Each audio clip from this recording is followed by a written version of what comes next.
कल रात को जो गैस चली गई थी मतलब, तो फिर ये मंगाया। ये खम्मन है और ये चौड़ा फड़ी।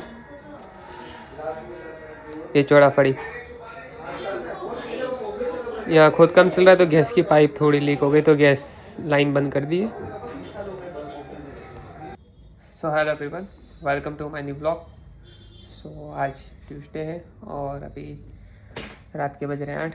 अभी थोड़ा काम फिनिश हुआ है। अभी थोड़ी देर बाद मैं घर जाऊंगा और डिनर करूंगा। और कल जो बाहर का खाया था, जो मैंने अभी आगे बताया है ब्लॉग में, अभी ऐसा लग रहा था उससे थोड़ा मतलब पेट में गड़बड़ हो गई है। तो फिर दोपहर को खाना खाने का मन नहीं कर रहा था और हाथ पैर भी अभी दर्द कर रहे हैं। फिर थोड़ा अब सही लगा, लेकिन खा लिया मैंने फिर भी, थोड़ा लेट तो लेट। और अब भूख लगी है और घर पे आज हल्का फुल्का खिचड़ी बनाए और खिचड़ी खाएंगे। और खाने से याद आया दांतों के बारे में। तो कई पेशेंट आते हैं, इनका दांत एकदम ख़राब हो चुका होता है, फिर वो दांत निकलवाते लेकिन फिर नया लगवाना भूल जाते हैं या तो फिर अवॉइड करते हैं, क्योंकि उनको लगता है कि दांत की कोई वैल्यू नहीं होती। लेकिन फिर क्या होता है, ओवर द पीरियड जो दांत की जो जगह है जो खाली होती है वो कहीं ना कहीं तो भरेगी। या तो आजू बाजू के दांत थोड़े टेढ़े हो जाएंगे या तो ऊपर का दांत थोड़ा नीचे आ जाएगा। फिर उस दांत के आजू बाजू खाना फंसना शुरू हो जाएगा जो ब्रशिंग से साफ़ नहीं होगा और फिर उन दांतों में सड़ने लगेगी। फिर ज़्यादा दर्द होगा और बाकी के एक दांत की वजह से और 5 दांतों में तकलीफ होना शुरू हो जाएगी। तो इसलिए अगर दांत निकलवाओ तो नया दांत मतलब ज़्यादा से ज़्यादा 6-7 महीने में तो लगवा ही देना चाहिए। तुरंत नहीं लगाते दांत नया।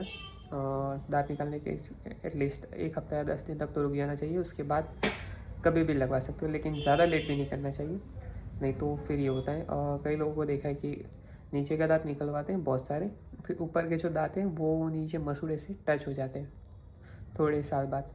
और फिर वो दांत से सपोर्ट नहीं, दांत और मसूड़े को सपोर्ट रख के चू करते हैं, मतलब खाना चबाते हैं। तो उससे जो नीचे के दांत के जो मसूड़े होते हैं जहाँ पर दांत नहीं थे, तो वहाँ उनको प्रॉब्लम होती है और वहाँ घिसारा होता है फिर।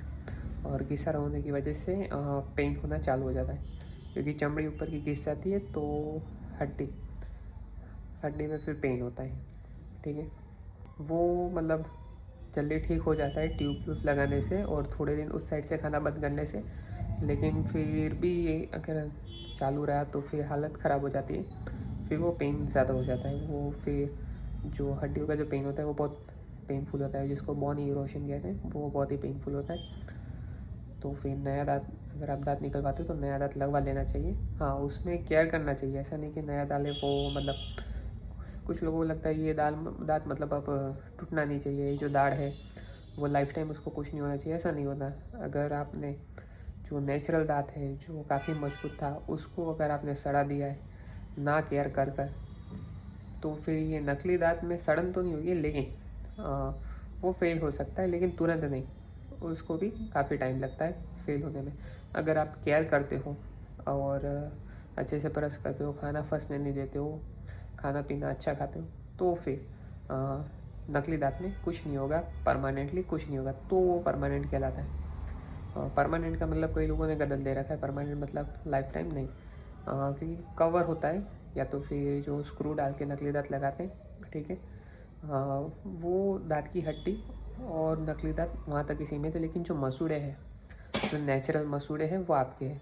अगर जैसे कि डायबिटीज़ है या तो फिर विटामिन सी की कमी है, उसकी वजह से मसूड़े में प्रॉब्लम होती है।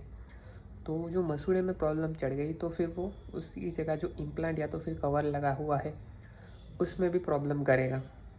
तो फिर ऐसा नहीं कि लाइफ टाइम है तो मतलब क्यों हो गया, नहीं, क्योंकि ये चीज़ों से हो सकता है। या तो फिर मसूड़े और दांतों के बीच में खाना फंसने से भी जो नया प्रोसेस जो नया दांत लगाया है वो भी फेल हो सकता है। ठीक है, तो परमानेंट इस हिसाब से होता है कि वो अब रिप्लेस हो चुका है, लेकिन उसको आपको केयर करना पड़ेगा, ये होता है परमानेंट का मतलब।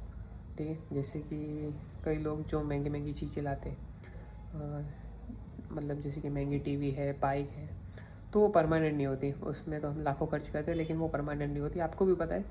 वो बाइक है तो ज़्यादा से ज़्यादा 15 साल चलेगी। ठीक है, और फिर जैसे कि बाइक में कुछ पार्ट्स में कमी आ गई तो फिर आप रिप्लेस या रिपेयर कराते हो, तो आप फिर ऐसा नहीं पूछते ये वापस क्यों नहीं हुआ।